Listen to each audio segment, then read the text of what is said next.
burning question that you have right now is, where is this place located? But before we get to that, let's talk about all the things that happened here. Let's start with the discovery. When a new pharaoh took over Egypt around 3,400 years ago, he did something crazy.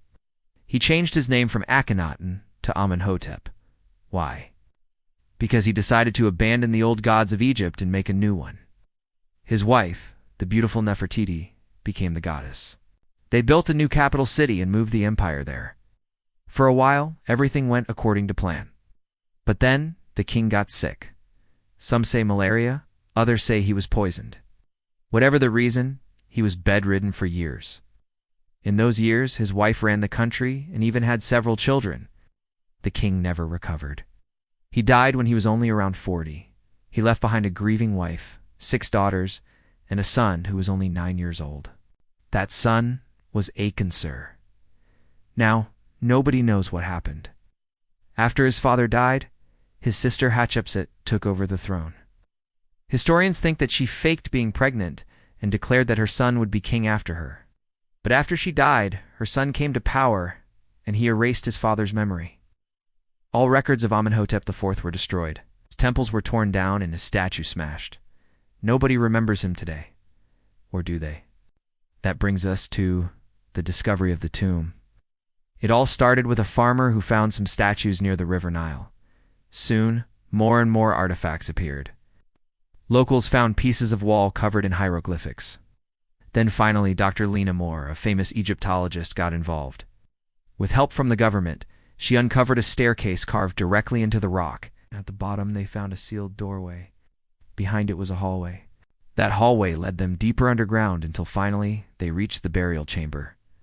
The walls were covered in drawings of a consort, and the entrance to the sarcophagus room was guarded by 2 sphinxes. According to legend, they would protect the pharaoh's tomb. But first, the researchers had to face another challenge. The doorway was locked and there was no key. However, one of the workers noticed that there was something written on the ground. It said, "When a king becomes a god, he will find his way home." After hearing this, Dr. Moore made a decision. She would wait outside the chamber each night and see if anything happened. While everyone else slept, she would stand guard. Finally, the 3rd night came. She saw the 2 sphinx move. They had come to life. She didn't believe her eyes. But as the door swung open, she had no choice but to run away. She escaped deep into the tunnels until she found a hidden passageway. She crawled through the passage and found a secret chamber. In this chamber were 2 rooms. One contained various treasures, jewelry, furniture, and other valuables. There were also several passages leading out of the cave, but the most interesting thing was the 2nd room. That's because inside it was a big stone coffin. Nobody had ever seen anything like it. It was completely sealed and covered in mysterious hieroglyphics. This sarcophagus was unlike any other. It was made from black granite, almost like nothing had ever existed. Before touching the coffin, Dr. Moore asked for permission from the Egyptian authorities. She wanted to honor the dead pharaoh. So with everyone watching, she placed her hand on the coffin and whispered, "Akensur, I am sorry for what happened to you. Now I bring you back to light. Forgive me." As soon as she said those words, the coffin lid flew open. And inside was the mummified body of a man wearing a golden crown. He looked peaceful and happy. The moment she saw him, she knew he was the legendary pharaoh. The rest of the dig went smoothly. They found lots of treasure and even more clues about his life. The archaeologists realized that this tomb had been sealed for thousands of years.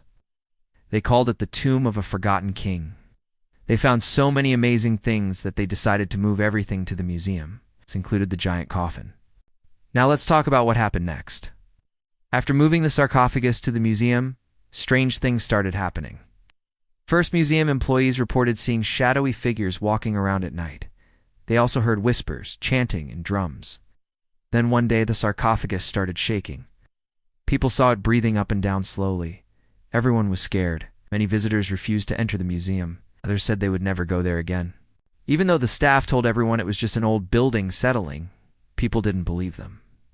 Then things got worse. Employees started dying under mysterious circumstances. One worker was found dead in his office. Another was hit by a falling statue. The 3rd person disappeared without a trace. Visitors also suffered horrible accidents.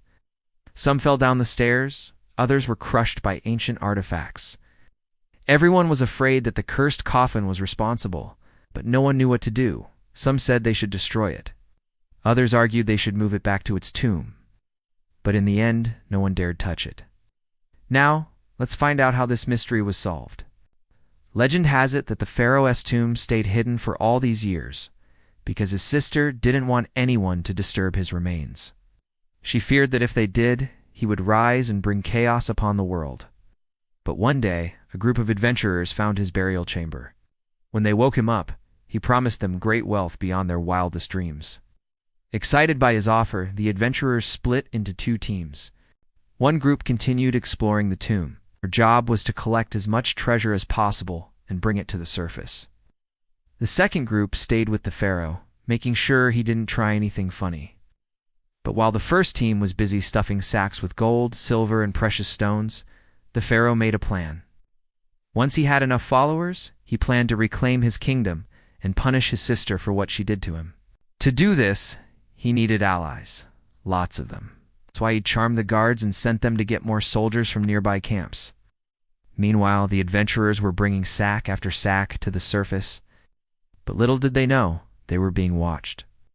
As soon as they emerged from the tunnel, armed soldiers surrounded them. Pharaoh had sent his elite guard to capture the treasure. The adventurers fought bravely, but there were too many attackers.